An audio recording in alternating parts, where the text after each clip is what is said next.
మామిడికాయ ఒరుగులు. ఎండాకాలం వచ్చిందంటే ఎన్నో రకాల వడియాలు పెట్టుకుంటాం. అలాగే పచ్చి మామిడికాయలతో సంవత్సరం అంతా నిల్వ ఉండే మామిడికాయ ఒరుగులు పెట్టుకుందాం రండి.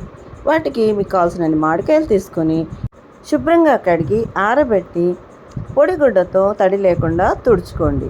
తర్వాత పై తొక్క తీసేసి సన్నగా తరుక్కుని పెట్టుకోండి. ఈ విధంగా ఉండాలి.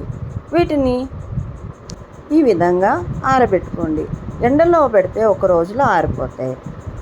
లేదు అనుకుంటే మరి 2 రోజులు ఆరబెడితే ఇలా గలగలలాడుతూ చక్కగా పొడి పొడిగా ఎండేంత వరకు ఆరబెట్టుకోండి. వీటిని ఎయిర్ టైట్ కంటైనర్లో కనుక స్టోర్ చేసుకుంటే సంవత్సరం అంతా వాడుకోవచ్చు. మామిడికాయ ఊరుగుల్ని పచ్చి మామిడికాయ ఏ విధంగా మనం వాడుకుంటామో అలా వాడండి. లేదా గ్రైండ్ చేసుకొని చాట్ మసాలా లాగా కూడా వాడచ్చు. ట్రై చేయండి. నా ఛానల్కి సబ్స్క్రైబ్ చేసుకోండి. Thanks for watching.